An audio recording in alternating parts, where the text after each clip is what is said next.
Le jeûne permet le revêtement.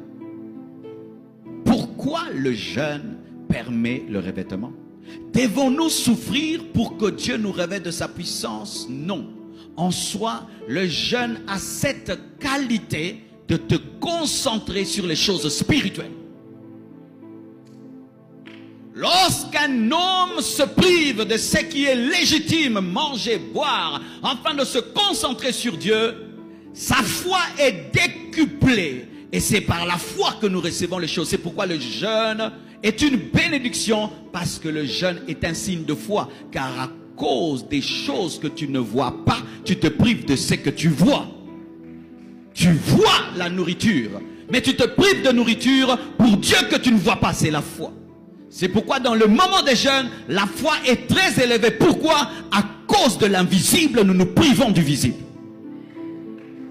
Et un homme d'onction est un homme de jeûne. Tous les hommes d'onction sont des jeûneurs. Un homme d'onction qui aime manger diminuera dans la puissance. Jésus a jeûné. Paul a jeûné. Pierre a jeûné. Les apôtres jeûnaient. Tu ne peux pas idolâtrer la nourriture et aimer la puissance. Ça ne marche pas. Il y a un temps pour tout. Un temps pour manger. Un temps pour ne pas manger.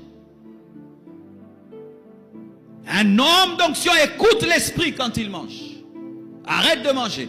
Ne mange pas. Ne prends pas ton déjeuner. Oh, arrête. À 18 h, ne mange plus. Va dormir comme ça. Oui, réveille-toi. Prêche sans manger, sans boire. Allez, prêche comme ça. Tu écoutes l'esprit. On n'écoute pas l'esprit que dans le domaine des prédications, mais même dans le domaine de la nourriture. Certains, votre problème, c'est seulement vous n'aimez pas jeûner. Vous attendez Alpha 40 pour jeûner. Jésus n'a pas seulement jeûné le jeûne de 40 jours. Un jour, ses disciples lui ont proposé de la nourriture. Il a refusé, disant qu'il était en train de se nourrir de la volonté de Dieu. Il était en train de jeûner.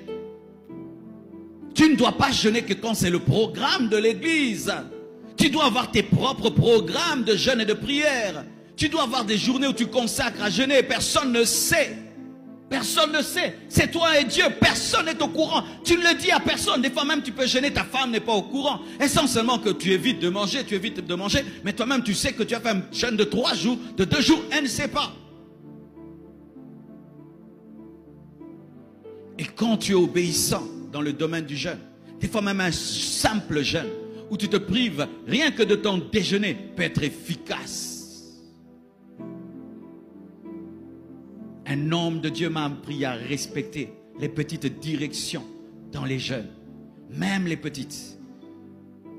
Mike Evans, un évangéliste américain venu au Congo.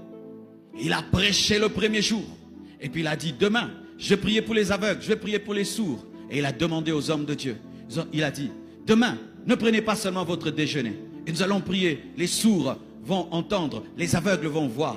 Et nous, les Congolais, on s'est moqué de lui. On dit se priver de son déjeuner. Rien que de son déjeuner. Est-ce que ça, c'est un jeûne fort, puissant? Dieu n'est pas dans les jeûnes forts ou puissants. Dieu est dans l'obéissance. Tu peux faire un jeûne du matin jusqu'à 14 h qui a la même puissance qu'un jeûne de 3 jours à sec. Ah oui, vous devez le savoir. Des fois, Dieu ne te demande pas de faire 80 jours. Des fois, il te dit seulement un jour. Osborne a jeûné, je crois, une seule fois dans sa vie. 3 jours à sec. Jésus lui est apparu, sa vie a changé. Tu dois obéir.